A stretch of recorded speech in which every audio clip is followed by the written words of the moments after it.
오늘 하나님의 말씀은 로마서 8장 14절 15절 말씀입니다. 우리가 구원에 관한 메시지를 지금 한 3달 정도 계속 이어서 듣고 있습니다. 오늘도 양자됨이거든요. 양자됨 하나님의 자녀됨이죠. 좀 딱딱하기 때문에 제가 제목을 하나님의 자녀됨의 은혜라고 붙였는데, 오늘 구원의 한 서정이라고 그러죠. 구원의 서정, 구원의 여정이라고 얘기하는데, 거기에 한 그 축을 차지하는 양자됨, 우리는 하나님의 양자가 된 사람들이잖아요. 그 은혜를 나누고자 하는 거예요. 로마서 8장 14절 15절 제가 읽어드립니다. 눈으로 마음으로 천천히 여러분 따라 읽어주시기 바랍니다. 무릇 하나님의 영으로 인도함을 받는 사람은 곧 하나님의 아들이라. 너희는 다시 무서워하는 종의 영을 받지 아니하고 양자의 영을 받았으므로 우리가 아빠, 아버지라고 부르짖느니라. 아멘. 하나님의 말씀을 들으십시오. 하나님께서 이렇게 말씀하시잖아요. 무릇 하나님의 영으로 인도함을 받는 사람, 그 사람이 하나님의 아들이다. 우리가 이제 성경을 볼 때 그 성경을 진짜 막연하게 이제 해석해서는 안 되거든요. 우리가 항상 오라 우리가 변론하자. 우리가 변론할 때도 우리가 지난 목요일날 유닉에 우리 엄마들 모여서도 그런 이야기를 했어요. 우리가 아이들을 가르칠 때, 아이들을 양육할 때 언약의 자손들을 하나님의 말씀으로 양육한다고 하지만, 정말 우리가 정확한 하나님의 말씀을 가지고 자녀들을 양육하고 있는가를 좀 돌아보자라고 이야기를 좀 나누었어요. 왜냐하면 우리가 이제 서로 성도들이 교제하고 또 자녀를 양육하든 주일학교에서도 마찬가지인데, 선생님들이 하나님의 말씀에 붙잡혀서 하나님의 말씀을 가르치는 게 아니라, 부모들이 하나님의 말씀에 붙잡혀서 하나님의 말씀을 가르치는 게 아니라 자기가 알고 있는 수준 안에서의 하나님을 자꾸만 가르치려고 하는 거예요. 이건 팩트가 아니거든요. 그래서 우리가 이 팩트 체크를 계속 해봐야 돼요. 이게 진짜 하나님의 뜻인가? 하나님의 말씀인가? 성경은 분명히 이야기하잖아요. 누가 하나님의 아들이라고요? 하나님의 영으로 인도함을 받는 사람이에요. 하나님의 영으로 인도함을 받는다고 하는 것은 우리가 구원의 서정에서 예수 그리스도로 말미암아 우리 하나님이 우리를 택하셨기 때문에 칭의의 사건, 우리가 의롭게 되는 그 사건, 예수를 믿음으로 말미암아 여기서 끝나는 것이 아니라 우리의 삶의 여정들이 하나님의 영으로 인도함을 받는다는 거예요. 그러니까 하나님의 영으로 인도함을 받는다는 것은 완벽한 것을 이야기하는 게 절대 아닙니다. 완벽한 것을 이야기하는 것이 아니라 그 방향이 수정되었다는 거예요. 가치가 변화되었다는 것입니다. 여러분, 우리가 연약하다라고 쓸 수 있는 것과 아니면 절대로 할 수 없는 영역은 분명히 다르거든요. 그래서 제가 늘 언제나 부부관계에 대해서 많이 말씀을 드리잖아요. 그래서 하나님께서도 성경을 통해서 우리에게 하나님과 우리와의 관계를 뭐로 많이 비유하세요? 부부관계로 많이 표현하시잖아요. 그렇죠? 그리고 하나님이 제일 미워하는 게 뭐죠? 음행이라고 얘기를 하는데, 그 음행은 우리가 성경에 나오는 음행 굉장히 많이 나오잖아요. 그게 오늘날의 그냥 간음 사건만 얘기하는 게 아니지 않습니까? 그렇죠? 뭘 얘기하는 거예요? 영적인 간음을 이야기하는 거잖아요. 두 마음을 품는 거. 우리가 간음했다, 우리가 음행을 했다라고 하면 자꾸만 도덕적이고 윤리적으로만 접근을 하는데 그게 아니거든요. 그렇게만 가르친다면 그건 진짜 사람 듣기 좋게 가르치는 거죠.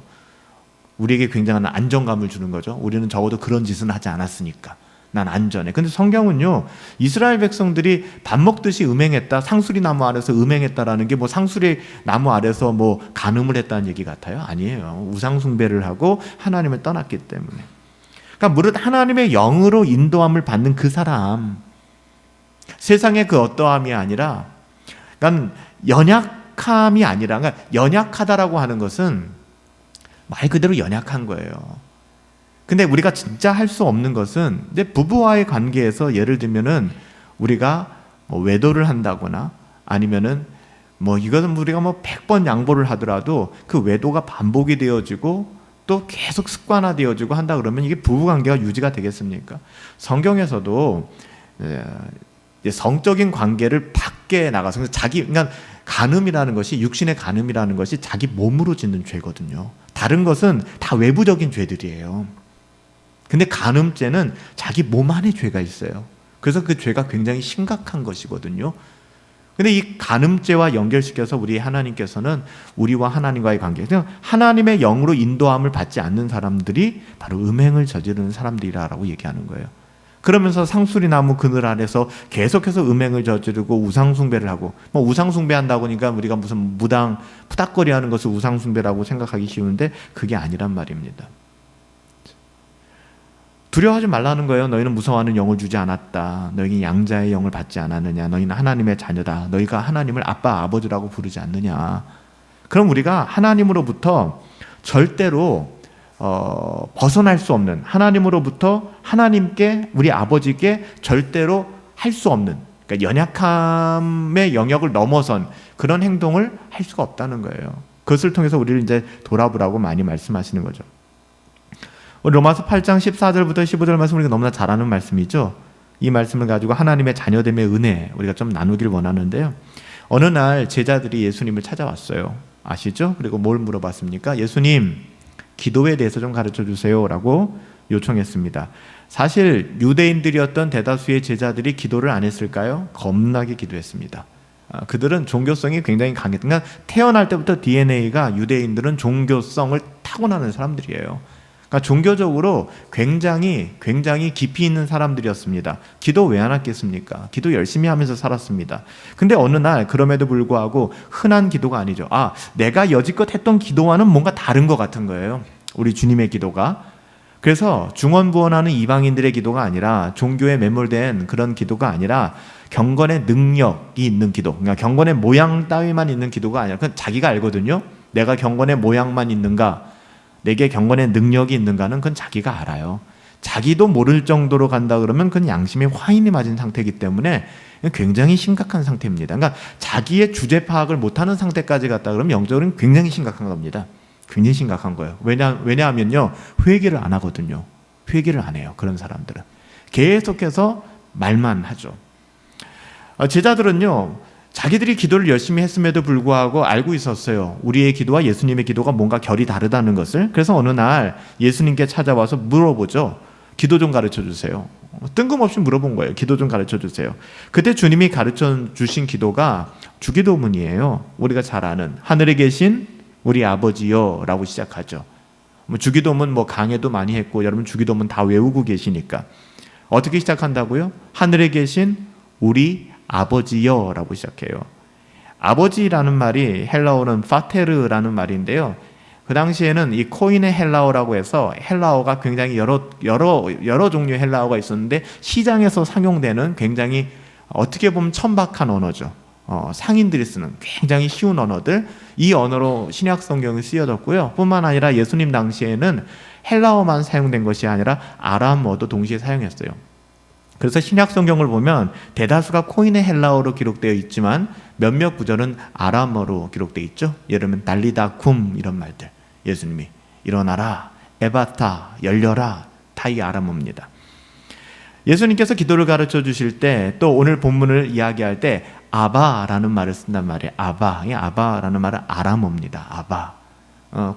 좀 이렇게 공교롭게 우리나라 말하고 굉장히 비슷해요. 우리나라 말로 아빠라는 말하고도 굉장히 뉘앙스가 비슷하죠. 발음이 비슷하죠. 그러니까 예수님께서도 의도적으로 파테르, 아버지, father라는 말 대신에 daddy, 어떻게 보면 아빠라는 아람어로 아바라는 단어를 사용하셨습니다.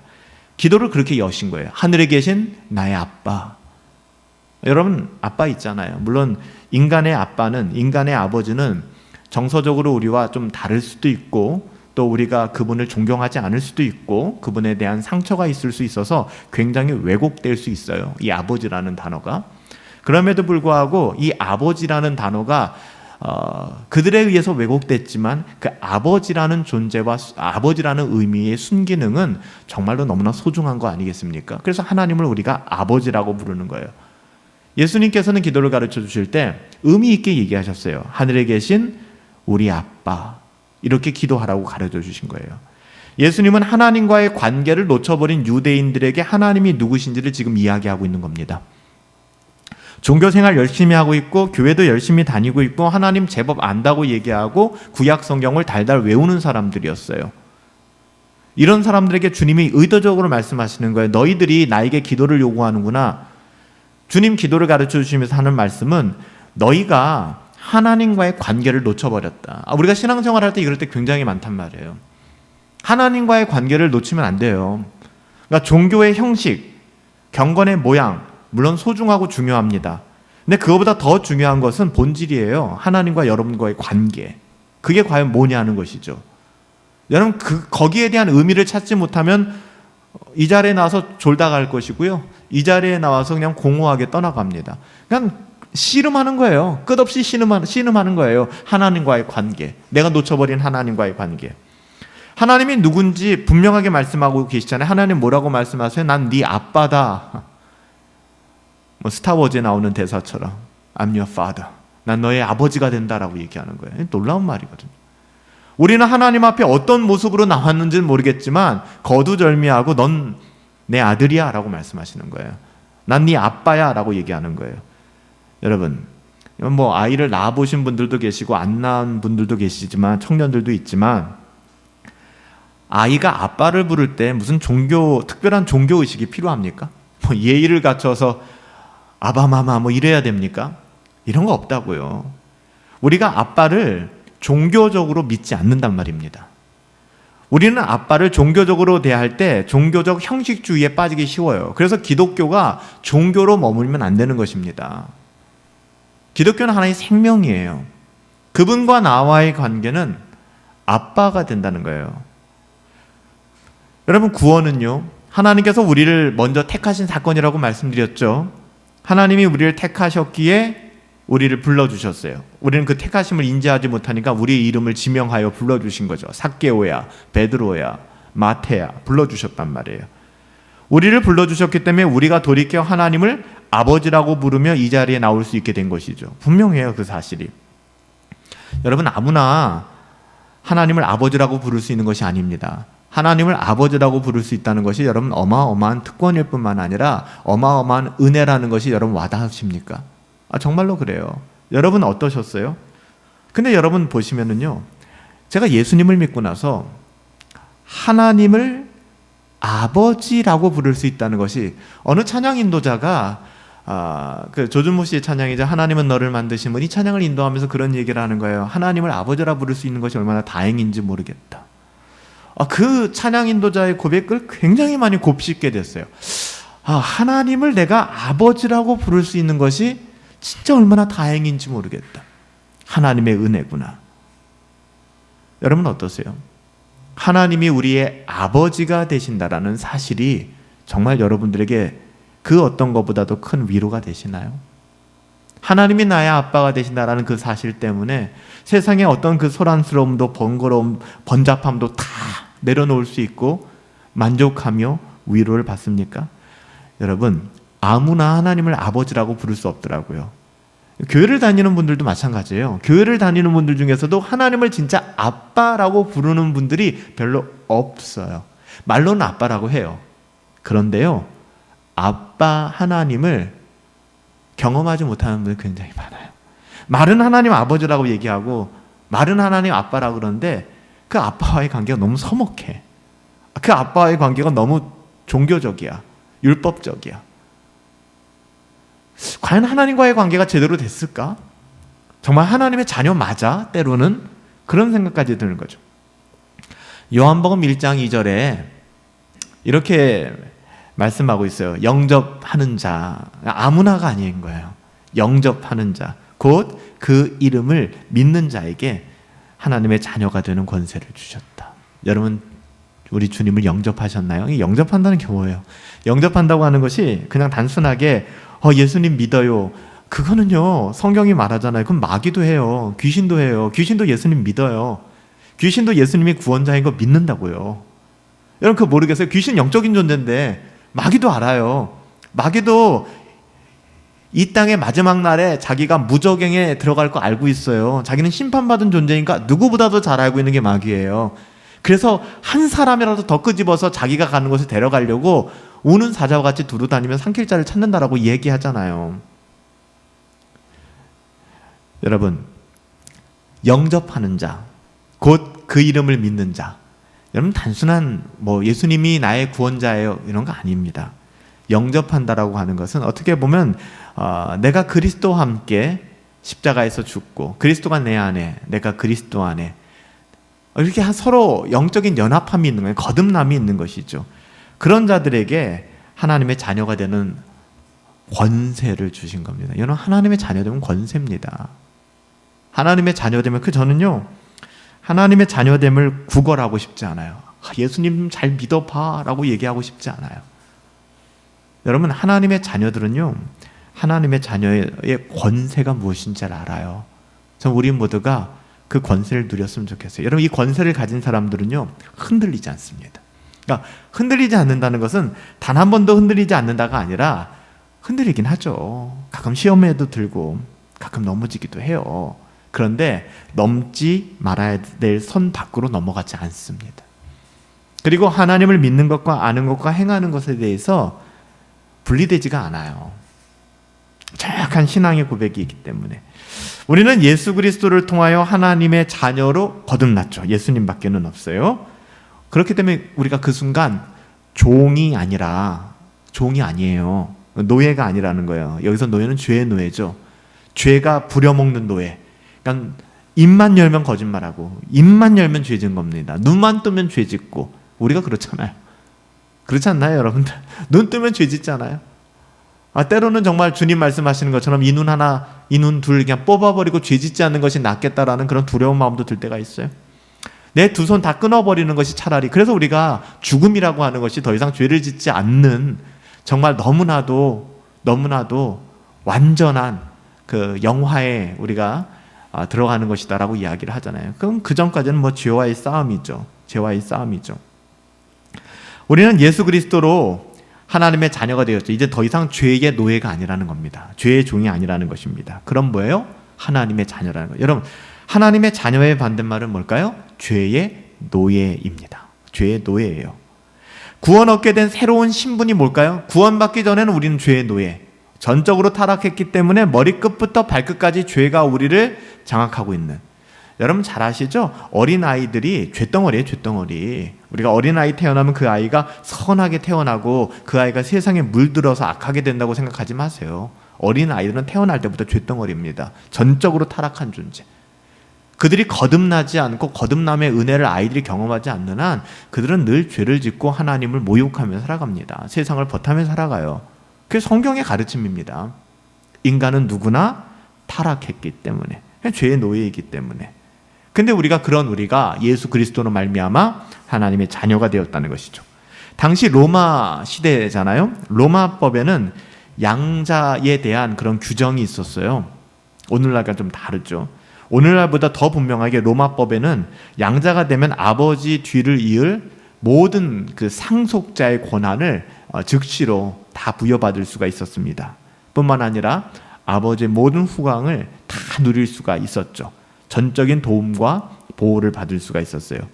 사도 바울에게 있어서 양자됨, 사도 바울이 굉장히 많이 사용하거든요. 양자됨에 대해서, 아들됨에 대해서, 하나님의 자녀됨에 대해서 굉장히 얘기를 많이 해요. 근데 사도 바울이 왜 그거 많이 얘기할 것 같아요? 우리가 한번 생각해보고, 그러니까 사도 바울이 하나님 앞에 기계적으로 영감받아서 얘기하는 게 아니란 말이에요. 우리가 성경을 유기적 완전 영감설이라고 한다 그러면 사도 바울은 사도 바울의 인격과 경험을 통해서 지금 성경을 기록하고 있는 건데 그 모든 배후에는 하나님이 이것을 섭리하시고 보존하셨다는 거거든요. 이것이 유기적 완전 영감설이잖아요. 기계적 영감설이 아니라 하나님이 사도 바울아 받아 적어라, 딕테이션 해라, 받아쓰기 쓰듯이 그렇게 말씀하신 게 아니란 말이에요. 하나님께서 아예 사도 바울이 태어날 때부터 이 사람을 섭리하시고 보존하시고 이 사람의 모든 경험까지도 다 하나님께서 하나님의 뜻대로 다 예정하시고 만들어 가신 거예요. 사도 바울도 생각하지 못한 순간에. 그래서 사도 바울이 기록한 모든 것이 사도 바울의 어떠함이라기보다는 하나님의 의중과 하나님의 뜻이 영감되었고 계시된 거죠. 그래서 우리가 성경을 그런 식으로 봐야 되는 거예요. 사도 바울에게 있어서 양자, 아들됨의 개념은 왜 이렇게 중요했을까요? 우연이 아니라는 거예요. 여러분 사도 바울 어느 나라 사람이에요? 이스라엘 사람 중에 이스라엘 유대인이었잖아요. 유대인인 것뿐만 아니라 종교적 형식주의에 매몰되어서 신앙하던 본질적 이방인이었습니다. 그러니까 당시의 유대인들이 너희는 이방인들 하는 건 이면적 이방인들. 그러니까는 태어날 때부터 할례를 하지 않고 민족적, 혈통적 유대인, 이방인, 지금 그런 얘기를 하는 게 아니라 사도 바울이 민족적, 혈통적으로는 유대인이었지만 주님 보실 때에는 본질적으로 그 사람이 이방인이었어요. 이방인이었다고요. 그러니까 사도 바울은 그걸 깨달은 거죠. 내가 유대인 중에 유대인이고 내가 베냐민 집하고 그거 주장합니까? 한 번도 주장하지 않아요. 왜요? 머리끝부터 발끝까지 나는 이방인이었다. 나는 은혜 밖에 있는 사람이었다. 나는 거듭나지 못한 사람이었다는 것을 인정하는 거예요. 그러니까 껍데기는 적자예요. 껍데기는. 그러니까 생겨 먹은 것은 유대인이고 적자입니다. 근데 그 안에 영혼은 이방인인 거예요. 거듭나기 전에 사울의 모습이 그랬어요. 그렇기 때문에 사도 바울에게 있어서 그가 유대인인 껍데기 말고, 사도 바울은 껍데기엔 관심이 없다니까요. 자기 영혼을 바라봤을 때 자기는 이방인이었고 은혜 밖에 있었던 사람이기 때문에 이 양자의 개념은 사도 바울에게 굉장히 중요한 거였어요. 자서전적인 고백입니다. 그는 하나님의 은혜로 하나님의 자녀됨, 양자의 은혜가 무엇인지를 너무나도 뼈저리게 뼛속 깊숙이 분명히 알았던 사람입니다. 그래서 사도 바울이 거듭난 이후에 다마스커스로 가는 그 길에서 빛으로 오신 주님 만난 이후에 단 한 번도 나는 가말리알 문화 출신이야, 나는 로마의 시민권 가지고 있어, 나는 유대인 중에 유대인이고 난 베냐민 지파야, 여러분 이런 얘기하는 거 들어본 적 있어요? 없어요. 그런 표현을 쓰고 이야기하는 데에는 그 다음 이야기를 하기 위한 그냥 전제인 것이지 본질적인 내용들은 아니란 말입니다. 오히려 그런 것이죠. 예를 들면 서울대를 나왔는데 서울대를 졸업해놓고 졸업생이 얘기하는 거죠. 야, 서울대 나와봤자 아무 쓸데 없더라. 내가 서울대를 수석으로 들어갔고 내가 수석으로 입학했고 졸업했는데 나왔는데 별거 없더라. 그러려고 사용한 말들이에요. 내가 로마의 시민권 가지고 있고, 사도 바울의 본래 마음은 뭐예요? 이 모든 것 난 배설물로 여긴다. 난 똥같이 여긴다. 난 쳐다보고 싶지도 않다 라고 얘기하는 것이죠. 그렇기 때문에 이 양자됨의 은혜는 사도 바울에게 있어서 굉장히 자전적인 그런 이야기입니다. 그의 인생은 절대로 자신의 어떠함으로 설명될 수 없기 때문에 로마의 시민권 아무 의미 없다고요. 베냐민 지파 그게 뭔데요 도대체? 가말리알 문화에서 공부했어요? 그게 뭐야? 아무 의미 없는 걸 아는 거예요. 사도 바울 그래서 제가 누누이 말씀드리잖아요. 여러분들 거기에 목매지 마시라고요. 그거 취득했다고 해서 인생 성공했다고 생각하지도 말고요. 그거 상실했다고 해서 인생 쪽박혔다고 생각하지도 마세요. 진짜 웃긴 거라고요. 사도 바울이, 하나님께서 사도 바울을 통해서 이 말씀을 기록하게 하시고 그 모든 것을 거듭난 하나님의 자녀가 배설물로 여긴다라고, 이것이 신자의 고백인데 왜 자칫 개가 토한 곳으로 들어가고 돼지가 구정물로 들어가서 그거 먹고 마시면서 난 행복해라고 얘기합니까? 그것 때문에 왜 정말 절대 가치를 포기하고 왜 세상의 가치를 누리면서 살아가냐는 말이에요. 너무나 안타깝지 않습니까? 사도 바울은 그의 인생이 절대로 자신의 어떠함으로는 설명될 수 없음을 알고 있었고요. 오직 하나님의 은혜로 하나님의 자녀됨을 믿었기 때문에 그냥 은혜가 이끄는 삶을 살아갈 수 있었던 거예요. 어떻게 바울 그렇게 살아갈 수 있어요? 어떻게 바울 존경스러워요? 어떻게 그렇게 살아갈 수 있어요? 바울의 어떠함이 아니라고, 바울에게 묻지 마세요. 바울 안에 있는 은혜, 그 은혜가 이끄는 삶을 평생 살아갈 수 있었던 거예요, 사도 바울이. 그러니까 바울에게 관심을 갖지 말고 바울 안에 있었던, 바울을 변화시킨 그 은혜, 바울이 붙잡았던 그 은혜를 우리도 붙잡아야 되는 거예요. 바울이 거듭남으로 누리게 되는 은혜는 더 이상 노예, 종이 아니라 이제는 하나님의 아들이라는 신분의 변화죠. 그러니까 신분이 완전히 바뀐 겁니다. 그래서 똑같은 인생의 자리를 살아가요. 여러분 예수 믿고 나서 우리의 삶의 자리가 바뀝니까? 똑같아요. 똑같이 출근하고 똑같은 인간관계 바운더리 안에서 그렇게 살아갑니다. 그런데 그 인생을 대하는 태도와 자세가 바뀌게 된다는 겁니다. 율법주의든지 복음이든 간에 여러분 율법주의 어때요? 복음 어때요? 여러분 이거 분별하실 수 있으세요? 그러니까 좀 오늘 이 시간에 조금 한번 솔직하게 한번 보세요.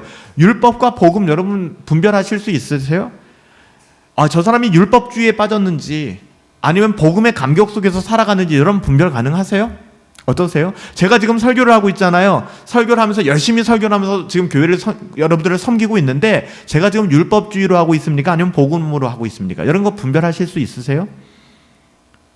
여러분, 율법주의든지 복음이든지 하나님의 말씀대로 살려고 애쓰는 모습은 거의 비슷합니다. 착각하지 마세요. 율법주의는 뭐 하나님의 말씀대로 살지 않으려고 하고, 뭐 복음은 하나님의 말씀대로 살려고 하고, 뭐 그렇다고 생각하세요? 안 그래요. 율법주의도 하나님의 말씀대로 살려고 부단히 애쓰고요, 복음도 하나님의 말씀대로 살려고 부단히 애씁니다. 그러니까 겉모습만 보면은 분별이 안 돼요. 분별이 안 된다고요. 하나님의 말씀대로 살아가려는 그 동기가 중요하다는 겁니다. 그러니까 하나님의 말씀대로 살아가려고 해요, 율법주의도. 하나님의 말씀대로 살아가려고 해요, 복음주의도. 똑같습니다. 개혁주의도 똑같아요. 근데 중요한 것은 하나님의 말씀대로 살아가려고 한다고 하는데 그게 그 동기가 뭐냐는 거예요. 그 동기가 전혀 달라요. 똑같이 설교를 하고 똑같이 예배를 드리고 똑같이 봉사를 하고 똑같이 주일 성수를 하는데 그 태도와 자세가 전혀 달라요. 달라요. 여러분, 노예로서 하나님의 말씀을 대하는 사람들이 율법주의자입니다. 그러니까 율법주의에 빠지면 제일 먼저 나오는 게 뭔지 아세요? 다른 사람들을 향해 지적하기 시작하는 거예요. 왜 지적할까요? 왜 지적할까요? 여러분, 권면과는 다른 거예요. 율법주의에 매몰되어서 지적하는 이유는 뭔지 아세요? 나도 금요 예배 나오기 싫은데, 그런데 그래도 신앙생활 제대로 해야 된다라는 생각 때문에 이 자리에 끌려 나왔는데 넌 왜 안 나와? 너 나와야지. 이게 되는 겁니다. 자기 안에 하나님과의 관계, 그런 게 없어요. 그러니까 계속해서 지적하는 거예요. 너 주일날 왜 늦어? 너 예배 왜 안 나와? 여러분, 진짜 복음을 사랑하는 사람들도 그렇게 권면해요. 그런데 동기가 전혀 다른 거예요. 전혀 달라요. 노예로서 하나님을 대하는 것이 율법주의, 아들로서 하나님을 대하는 게 바로 복음입니다. 처음에 바울 어땠어요? 여러분, 정말 열심히 있었어요. 바울 겁나게 열심히 있었어요. 다른 유대인들, 나의 동갑자, 나의 연배 높은 사람들보다 내가 배나 더 열심히 있고, 완전히 유대인 중에 유대인이었다니까요. 진짜 열심히 살았어요. 그런데 바울 행복했어요? 행복하지 않았어요. 루터, 처음엔 율법에 매몰돼 있잖아요.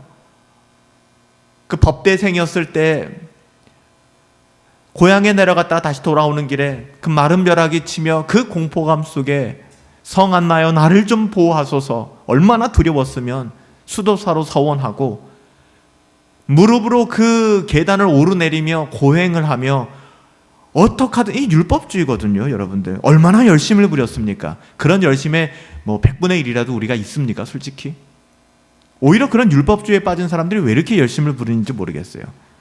두려운 마음이 있으니까 그렇겠죠. 그럼 복음을 가졌으면 하나님을 사랑하는 마음이 있어서 살아가야 되는데 참 그게 의아해요. 참된 복음을 만나고 나서는 너무 느슨해지는 거죠. 뭐 다 이룬 것처럼, 난 이제 다 이루었다, 나는 그냥 느슨하게 할래. 처음에 바울 역시 율법에 매여 율법의 종으로 살았어요. 하지만 빛으로 찾아오신 주님을 만나고 난 이후에 거듭남의 사건이죠. 그 거듭남의 사건, 그 택하심을 깨닫게 되었고 그 부르심에 회개라는 걸 하게 됩니다. 회개라는. 형제들아, 우리가 어찌할까? 자기를 부끄러워할 줄 알고요, 자기를 변명하고 상황 논리를 대고 다 그런데 뭐 이런 얘기를 다 그래도 나는 그럴 수 없는 거예요. 여러분들, 이게 신앙입니다. 여러분, 자꾸만 다 그런데 뭐 이런 얘기 하지 마세요. 뭐처럼 그런 얘기 합니까? 다 그래요. 그런데 나는 그럴 수 없는 것이군요. 사도 바울이 그 고백이에요. 부르심에 회개하여 거듭남의 은혜를 누리게 된 것이죠. 바울은 우리가 하나님의 자녀됨의 근거를 오직 예수 그리스도의 십자가의 은혜, 끝입니다. 율법을 지킴이 구원의 근거가 될 수 없다는 것을 정말 뼈저리게 깨닫게 된 것이죠. 이는 오히려 구원의 증거와 연결될 수 있어요. 그러니까 율법을 지켜 행한다라고 하는 것은 구원의 조건이 아니라 구원의 증거가 될 수 있습니다. 왜요? 구원의 증거라 함은 율법을 사랑하게 되는 것이 하나님의 자녀들의 특징이기 때문에.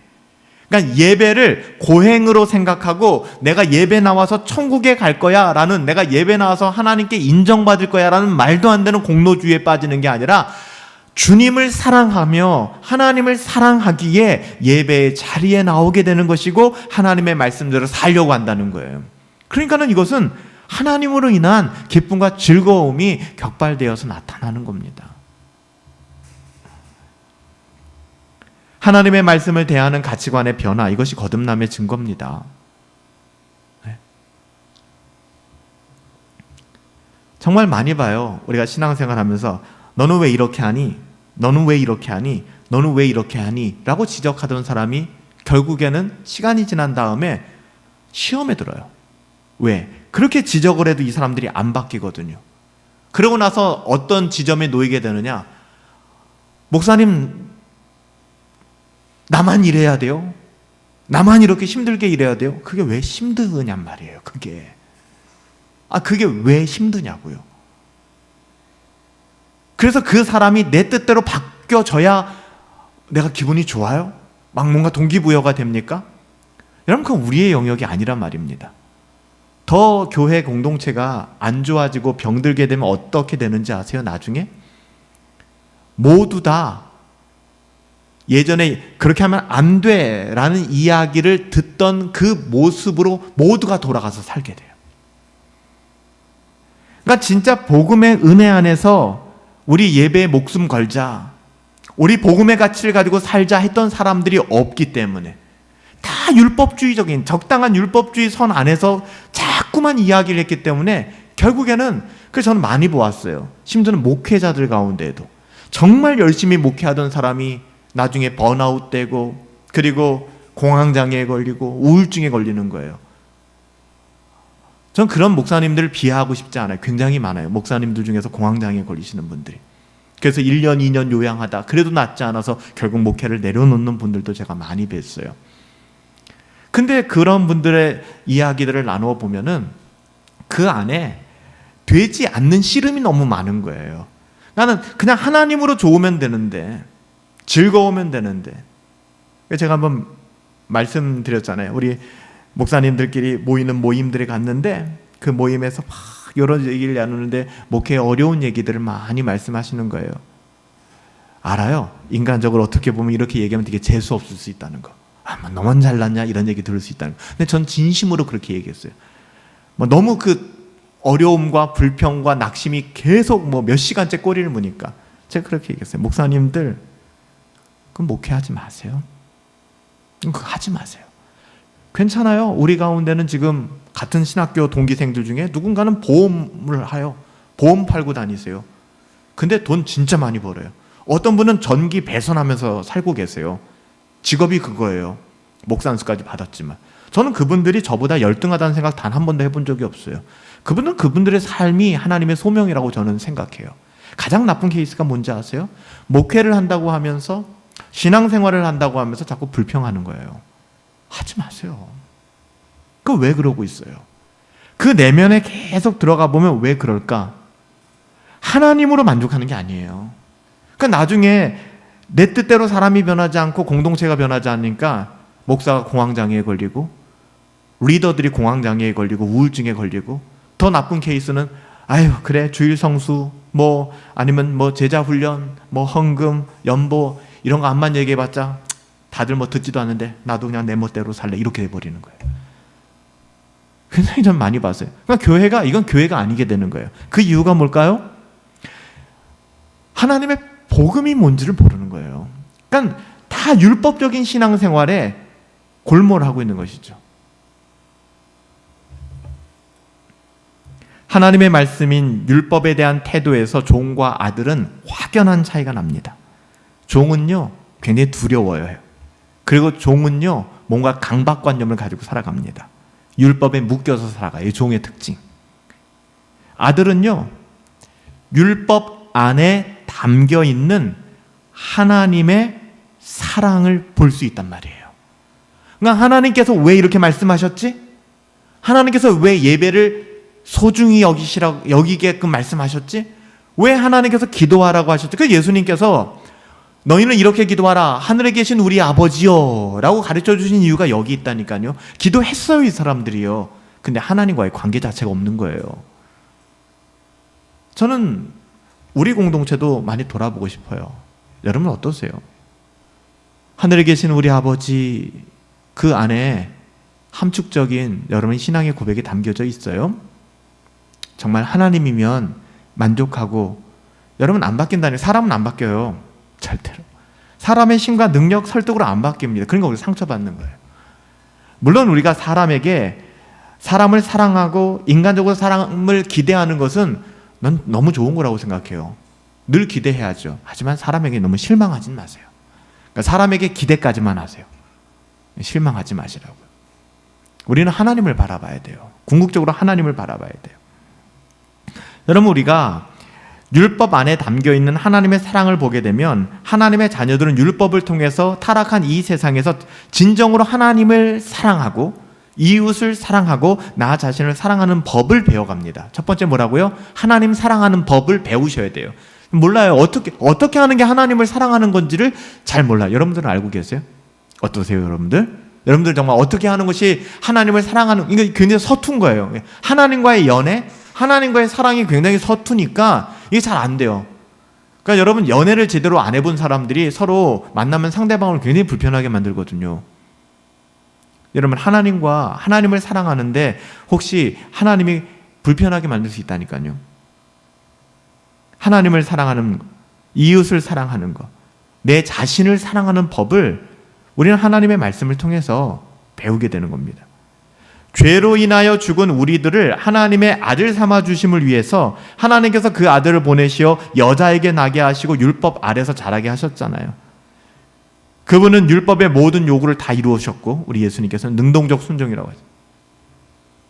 그리고 십자가에서 죽으신 걸 우리 수동적 순종이라고 얘기하죠. 그 예수 그리스도로 말미암아 우리는 하나님의 자녀가 된 거예요. 우리가 하나님의 자녀가 된 근거는 뭐라고요? 오직 예수 그리스도. 여러분 잘 들어보세요. 우리가 하나님의 자녀 된 것 누구 때문에? 오직 예수 그리스도. 우리의 어떠함 아닙니다. 끝까지 우리를 주장하려고는, 그래도 내가 믿었잖아요, 내가 이렇게 열심히 교회 섬겼잖아요, 제가 그래도 이렇게 목회했잖아요, 이런 것들은 다 진짜 배설물로 여겨야 되는 거예요. 아무것도 아닙니다. 그거 붙잡으면 안 돼요. 오직 예수 그리스도. 그게 뭔지 아세요? 우리가 배운 파이브 솔라의 솔라 그라티아예요. 솔라 only, alone. 온전히 은혜입니다. 은혜. 그러니까 자꾸만 신앙생활할 때 우리의 어떠함의 아우라가 풍기면 안 돼요. 내가 왕년에는 내가 이래서, 이 은혜가 아니라니까요. 그럼 이것을 오직 예수 그리스도로 말미암아 내 인생은 해석될 수 있어. 이게 오직 은혜의 교리. 이 오직 은혜의 교리가 어떻게 내게 돼요? 믿음을 통해서. 이해가 아니라 믿음을 통해서. 그것이 솔라 피데, 오직 믿음의 교리로 적용되는 거예요. 이 모든 근간은 뭐라고요? 계속 얘기하죠. 예수 그리스도, 솔루스 크리스투스. 그래서 이 파이브 솔라라고 하는 것이 신앙의 가장 근본이에요. 근데 파이브 솔라를 맨날 얘기해도 파이브 솔라 진짜 제대로 그 의미를 아는 분들 제가 별로 만나보지 못했어요. 말은 파이브 솔라라고 얘기하는데 솔라 그라티아가 뭔지 몰라요. 솔라 그라티아래, 오직 솔라 그라시아라고 얘기해요. 한 몇 분만 얘기해 보면은 당신 안에 은혜가 있어요 싶어요. 은혜라는 것 자체가 뭔지를 일단 몰라요. 은혜라는 것 자체가. 이 모든 것을 우리가 무엇을 통해 믿는 거예요? 성경을 통해서. 그래서 솔라 스크립투라, 오직 성경. 이 모든 four solas, 4개의 솔라가 결국 지향하는 바는 뭐예요? 솔리 데오 글로리아, 하나님의 영광이잖아요. 이게 떼놓을 수 없는 정말 핵심 가치거든요. 우리가 오늘은 그 양자됨, 하나님의 자녀됨에 대해서 살펴보고 있죠. 하나님의 자녀들에게 참된 자유가 임합니다. 저는 저와 여러분들에게 참된 자유가 임하기를 예수님의 이름으로 축복합니다. 여러분 누리셔야 돼요. 참된 자유. 여기서 참된 자유는 더 이상 율법의 노예가 되지 않는 겁니다. 율법의 노예가 되지 않는 거예요. 그러니까 율법의 노예가 되지 않는다고 하니까 또 오해해서, 율법은 지킬 필요가 없구나, 뭐 해라 하는 거 상관없구나, 나 내 마음대로 살아도 상관없는 거구나, 이거 아니란 말이에요. 율법의 노예가 된다는 거하고 율법을 열심히 지킨다는 거하고는 별개의 문제입니다. 율법을 열심히 지킴으로 말미암아 내가 나의 어떠함을 인정받을 거야. 그리고 나는 이 율법을 열심히 지킴으로 말미암아 이렇게 살아가야만 해. 여러분, 그런 것이 바로 율법의 노예로 살아가고 율법의 종으로 살아간다는 것이거든요. 그러니까 우리는 더 이상 죄의 종으로 살지 않을 수 있는 자유를 누리게 된 자유인들이에요. 보세요. 거듭나기 전에는요, 우리가 거듭나기 전에는 택하심을 받았음에도 불구하고 거듭나기 전에는 죄의 노예로 살 수밖에 없었잖아요. 죄가 선명하게 보이니까 죄의 노예로 사는 것이죠. 다른 대안이 없었어요. 그것이 전적 타락이잖아요. Total depravity. 인간의 전적 타락은 Total inability. 우리는 전적 무능력. 우리는 안 됩니다. 그냥 하나님의 은혜를 구할 수밖에 없는 것이죠. 선택의 여지가 없어요. 인간은. 예수님 아니고서는. 그러니까 거듭나지 않고서는 인간은 소망이 없다니까요. 하지만 거듭난 하나님의 자녀들에게는 듣도 보도 못한, 전혀 경험해보지 못한, 그러니까 우리 안에서 갱신되어졌거나 우리 안에서 개발된 게 아닙니다. 새로운 자유라는 게 생겼어요. 그러니까 예전에는 그 자유가 없었다고요. 우리는 그냥 죄덩어리였어요. 죄덩어리. 근데 우리가 거듭난 이후에 자유라는 게 생겼는데, 이 자유라고, 프리덤이라고 하는 게, 리버티, 자유라고 하는 게, 와, 나는 내 마음대로 살 수 있어. 예수님이 나를 구원하셨으니까. 이게 말도 안 되는 소리라고요. 이게 아니라 더 이상 죄의 종으로 살지 않을 수 있는 자유를 갖게 된 겁니다. 예전에 이런 자유가 없었어요. 그냥 독박, 우리는 죄덩어리. 우리에게는 개선의 여지가 없는 겁니다. 근데 거듭난 이후에 우리 가운데 자유가 생겼다고요. 그 자유라고 하는 것은 나는 내 멋대로 살 수 있는 자유가 아니라 죄를 짓지 않고 죄를 거부하고 죄와 싸우며 그렇게 살아갈 수 있는 자유를 누리게 된 겁니다. 이게 자유의 의미예요. 거듭나기 전에는 죄의 노예로 살아갈 수밖에 없었는데, 다른 대안이 없었는데, 거듭난 이후에 하나님의 자녀들에게는 새로운 자유가 생겼다는 겁니다. 진리를 알지니 진리가 너희를 그래서 자유케 한다는 거예요. 그럼에도 불구하고 자꾸만 진리가 우리를 옥죄한다고 하잖아요. 저는 우리 교회에서도 많이 들어봤고, 아니면 다른 분들한테도 많이 들어봤어요. 제가 복음을 전하다 보면은 그렇게 얘기해요. 목사님, 너무 답답해요. 숨이 턱턱 막혀요. 왜 그렇게 살아야 돼요? 왜 그렇게 해야 돼요? 얼마 전에도 제가 한 목사님하고 이야기를 나누다가, 여러 가지 이제 목회에 대한 이야기를 나누다가, 목사님, 제게는 이런 갈등이 있어요. 이거 어떻게 해결해야 될지 모르겠어요. 때로는 목회 현장에서 성도들을 바라보며 이 성도들이 너무 힘들고 아파하는데, 그런데 잘못됐단 말이에요. 이걸 제가 어떻게 가르쳐줘야 될지 모르겠어. 이렇게 고민하는 저를 보고, 목사님 얘기만 들어도 숨이 턱턱 막혀. 그냥 둬요. 그렇게 그냥 둬요. 왜 자꾸만 그걸 규정 지으려고 그러고, 왜 자꾸만 그걸 갖다 참견하려고 해요. 그냥 두세요 라고 얘기하더라고요. 절대 동의할 수가 없었어요. 그럼 그냥 둬볼까요? 그럼 우리가 어떻게 될까요? 그냥 두면. 그냥 여러분 인생 사세요. 여러분들이 예배를 어떻게 대하든, 기도를 하든 말든, 새벽에 경건회를 하시든 말든, 나눠주는 삶을 사시든, 이기적인 삶을 사시든, 투기를 하시든, 죄를 짓든, 그냥 그게 뭐겠습니까? 이건 아니잖아요. 여러분, 우리가 교회 안에서 자유라고 하는 것을 잘 이해하셔야만 됩니다. 죄의 노예 의지로 밖에는 살 수 없었던 사람들, 눈만 뜨면 죄질 수밖에 없던 사람들이 거듭났단 말이에요. 저와 여러분들. 거듭난 이후에는 감히 내 영혼이 솔리데오 글로리아, 하나님을 영화롭게 하는 인생으로 살아갈 수 있는 자유를 얻게 된 겁니다. 그래서 이 의미를 깨닫게 되면 갈라디아서 5장 13절을 이해하게 돼요. 제가 인용해서 말씀드렸죠, 지난주에도. 형제들아, 너희가 자유를 위하여 부르심을 입었으나 그러나 그 자유로 육체의 기회를 삼지 말고 오직 사랑으로 종노릇하나. 이 말이 또 숨이 턱턱 막히는 거야. 아니, 자유면 자유지 무슨 사랑으로 또 종노릇하래. 아니, 우리를 자유를 줬다며, 종에서 해방시켜 자유를 줬다고 해놓고 왜 또 종노릇하래? 미치겠네, 이 얘기가 나오는 겁니다. 복음의 1도 모르는 겁니다. 그러니까 제가 한탄을 했어요. 와, 이게 뭐지? 신학교를 3년 나와도 바뀌지 않는구나. 이해를 못하는구나, 복음이라는 것 자체를. 그러니까 이 말씀을 이해를 못하는 거예요. 자유를 위하여 부르심 받았으면은 마음에 좀 내려놓고 좀 자유롭게 살자 하면 될 텐데, 뭐라고 얘기해요? 그걸로 육체의 기회를 삼지 마 하는 그 순간부터 마음이 힘들어져요. 왜요, 목사님? 왜 육체의 기회를 삼으면 안 돼요? 연약한데요? 다 하는데요, 목사님? 나만 해요? 다 하는데 왜 나만 이래야 돼요? 똑같은 말이 나오는 거예요. 왜 거기 나만이 나와요? 그리고 나오는 거죠. 오직 사랑으로 종 노릇하라면 돌아버리겠네가 나오는 거죠. 강요하지 마세요. 미칠 것 같아요. 이게 나오는 거예요. 어쩔 수가 없어요.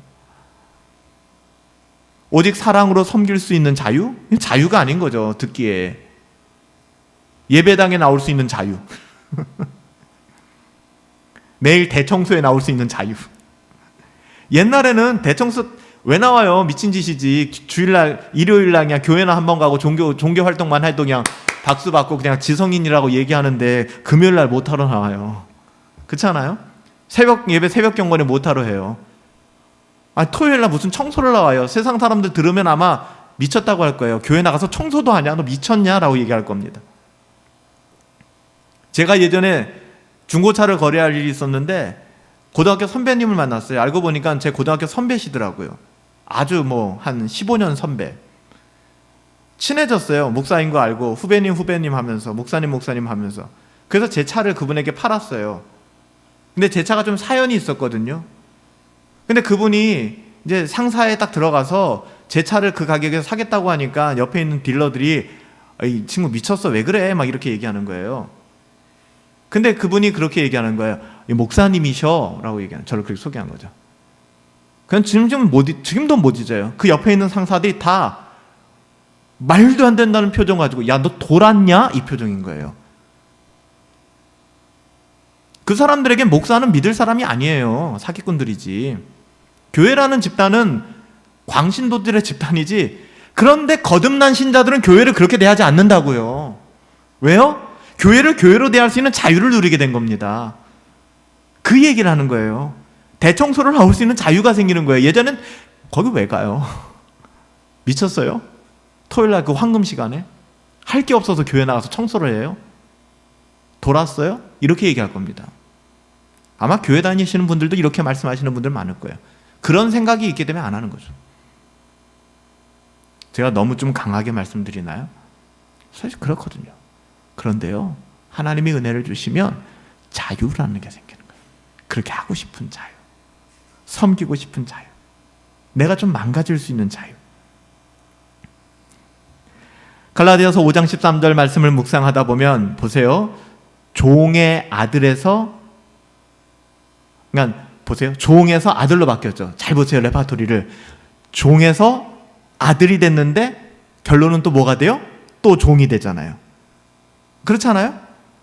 우리가 더 이상 종이 아니라 이제는 자유자다, 아들이다 해놓고 다시 사랑의 종이 되라 라고 얘기하는 거예요. 제가 오늘 새벽에 여러분 전도서 7장 마지막 절 말씀을 나눠드리면서 뭐라고 말씀드렸어요? 우리가 망쳐버린 우리 안에 하나님의 형상이라는 제목으로 설교를 했죠. 여러분 들으셨어요? 깨달으셨나요? 바로 이거예요. 우리가 하나님의 자녀로서 양자의 영을 받았어요. 우리는 여전히 죄로 타락한 육신을 입고 이 땅을 살아가게 됩니다. 그래서 그 과정이 편치 않아요. 굉장히 고통스러운 일이에요. 늘 싸움이 있어요. 왜냐하면요, 자꾸만 꾀만 내니까. 우리가 꾀만 낸다고요. 이것이 우리 안에 있는 하나님의 형상을 망쳐놓는 것이거든요. 이게 죄의 노예로 살아가는 거예요. 그래서 거듭난 하나님의 자녀들은 죄의 노예로 살아가면 안 돼요. 죄의 노예로 살아간다는 게 자꾸만 꾀를 내는 거거든요. 여러분 지혜로운 것 같죠? 굉장히 똑똑하게 신앙생활하는 것 같죠? 마지막에 보십시다. 마지막에 주님 앞에 우리가 서게 됐을 때 여러분 그때 얘기합시다. 과연 우리가 헛똑똑이 짓 하지 말라고 말씀드렸죠? 말하면 뭐해요? 아무리 얘기해도 귀가 없으니까 못 듣는다니까요. 귀가 없으니까 못 듣는 거예요. 여러분 우리가 헛똑똑이 하고 산다니까요. 여러분, 우리는 꾀를 부리며 살지 않아요. 참된 자유를 누리는 사람들은 자원하여 하나님의 종으로 스스로 귀를 뚫는 것. 기억나시죠? 한 종이 주인이 너무너무 좋아서 그 주인 품에 들어가서 사는 것이 너무나 완벽하기 때문에, 오늘 제가 말씀드렸잖아요. 하나님의 형상대로 지음받은 우리들, 하나님의 형상대로 살아가야 되는데 꾀를 부리는 거예요. 꾀를. 여러분, 이것은 하나님의 형상을 망쳐버리는 거라니까요. 우리도 마찬가지예요. 하나님의 뜻대로 살아가면 되는데 자꾸만 꾀를 내는 것이죠. 꾀를 부리며 살아가요. 여러분, 거듭난 사람들은 그래서 자원하는 게 중요합니다. 스스로 자원하여서 자기의 귀를 뚫는 거예요. 그리고 뭐라고 얘기하는 거예요? 내가 하나님의 종입니다. 예전엔 죄의 종이었는데 하나님의 아들이 되었고, 하나님의 아들이 된 삶은 어떻게 보면은 사랑의 종이 되어서 살아가는 거예요. 똑같아요, 종은. 그런데 하나는 사랑의 종이 되는 것이고 하나는 죄의 종이 되는 것이죠. 우리가 사랑의 종이 되면 하나님의 뜻 안에서 하나님의 뜻이 가득 차서 온전히 드러나기를 소망하며 살아가게 되겠죠. 그리스도와 함께 죽는 삶, 그러니까 자기를 부인하게 될 것이고, 자기의 꾀도 내려놓고 아버지 대신 하나님을 나의 주인으로 인정하게 되는 것이죠. 우리는 하나님의 자녀가 되어서 율법의 노예에서 이제는 자유인이 되었지만, 그 자유인이에요. 그런데 야, 난 자유야 하는 게 아니라 스스로 귀를 뚫고 종이 되는 것이죠. 아버지, 그 은혜를 알고 있기 때문에. 그래서 주님 따라 살게 되는 거예요. 어떻게 해요? 빌립보서 2장 5절 8절. 너희 안에 이 마음 품어라. 그리스도 예수의 마음 아니냐. 주님은 하나님과 본체이시지만 하나님과 동등됨을 취할 것으로 여기지 않았다. 자꾸만 너희 어떠함, 정당함 주장하지 말라는 거예요. 오히려 자기를 비웠다. 종의 형체로 낮아졌다. 사람의 모양으로 자기를 낮추고 죽기까지 복종하셨다. 우리 주님이 곧 십자가에 죽으셨다. 우리는요, 이런 빌립보서 2장에서 5절 8절 이 말씀이 우리의 삶에 드러나는 말이죠. 여러분, 짐 엘리엇, 외국에 있는 외국 선교사님들, 거기까지 가지 않아도 우리 주변에 이렇게 믿음의 삶을 산 선배들이 있잖아요. 저와 함께 양화진에 다녀오셨던 분들도 여기 계시지 않습니까? 여러분, 양화진에 가보면 굉장히 많은 선교사님들이 계시죠. 여러분, 그분들의 삶을 어떻게 해석하실 거예요? 의사면 그 당시에도 잘 먹고 잘 살 수 있었어요. 충분히. 의료 선교사로 조선이라는 말도 안 되는 지구 반대편까지 배를 타고 와가지고서 조선에 온 지 8개월 만에 26살, 여기 계신 분들 다 26 이상 되셨잖아요. 26살 나이로 순교한 로비 캔드릭. 그의 묘비 앞에서 여러분 뭐라고 얘기하겠습니까? 여러분, 26살에 순교했다고요. 조선에 들어온 지 8개월 만에. 태평양을 대서양을 건너서 우리나라에 온다는 것이 당시에는 여러분 목숨 내걸고 오는 거라고요. 26살에 순교를 했어요. 나중에 양화진에 볼 일이 있으면 유명한 목사님들의 묘비만 보지 마시고 한번 로비 캔드릭의 묘비를 한번 찾아보세요. 그 묘비에 뭐라고 적어놨는지 아십니까? 이 캔드릭의 고백이었어요. 만일 내게 1000개의 생명이 주어진다면 나는 그 모두를 조선을 위해 바치겠습니다. 그럼 이거 해석됩니까? 여러분, 이 마음으로 이 땅에 교회가 세워졌어요. 이 마음으로 이 땅에 교회가 세워졌다고요. 예배가 전해졌고, 만일 내게 1000개의 생명이 주어진다면 나는 이 모두를 조선 땅에 붓겠다. 적어도 우리의 삶이 세속적인 말이지만 좀 쪽팔리면 안 되는 거 아닙니까? 한 고민해 봐야 될 지점 아니에요? 여러분, 아펜젤로 목사님은 잘 알고 계시죠? 우리나라에 처음 들어오셨던 감리교 목사님. 배제학당, 대전에 있는 배제대학교, 서울에 있는 배제중고등학교, 배제학당을, 우리나라 최초의 근대 교육을 정말 깡무식하고 아무것도 없고 맨날 미신이나 우상이나 섬기는 사람들에게 문자를 가르쳐주고 최초의 근대 교육을 시작했던 아펜젤로, 정동교회를 예배당을 처음으로 세웠던, 여러분 아시죠? 저기 덕수궁 뒤쪽에 가면 정동교회 있어요. 우리나라 첫 번째 감리교회죠. 아펜젤로 목사님. 그분이 어떻게 돌아가셨는지 아세요? 성경 번역을 끊임없이 하셨는데 목포에서 성경 번역 학회가 있었어요. 그래서 선교사님들이 모여서 어떻게 조선말로 성경을 번역할 것인가 그 학회에 참석하려고 목포에 배를 타러 가다가, 세월호가 생각나죠. 목포에 배를 타러 가려다가 배가 사고가 났어요. 침몰을 합니다. 충분히 자기 혼자 빠져나올 수 있었어요. 근데 배에서 나오지 못한 조선 아이가 한 명 있었어요. 그 아이 살리겠다고 뛰어 들어갔다가 거기서 순교했습니다. 뭐라고 설명할 거예요? 미쳤다. 돌았다. 뭐야 저게? 그렇게 생각하세요? 여러분, 양자됨의 기쁨이 뭘까요? 하나님의 자녀됨의 기쁨, 바로 이거예요. 이거를 이해 못한다 그러면 심각하게 가슴을 치며 죄를 뿌리며 하나님 앞에 몸부림치셔야 돼요. 살려달라고, 내 영을 좀 깨워달라고. 세상의 눈으로, 그러니까 우리가 예배 한번 드려주고 주일 성수하고 11조하고 뭐 전도하고 봉사하고, 여러분 이건 진짜 유치찬란한 수준이라고요. 여러분들, 이건 그냥 우리의 안전장치예요. 우리를 돌아보게 되는 거죠. 주일 성수? 11조? 이게 좀 아깝기 시작하네. 이게 좀 듬성듬성 가기 시작하네. 여러분, 그럼 빨간불이 번쩍번쩍 들어오는 거라고요. 율법의 기능이 그거예요.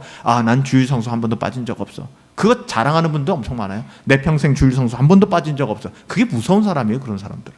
그게 아니라고요, 여러분들. 여러분, 지금 제가 말씀드린 로비 캔드릭이나 아펜셀러 같은 목사님, 이런 삶에 대해서 우리를 위해서 희생한 사람들입니다, 여러분들. 이 땅에 교회를 세우기 위하여.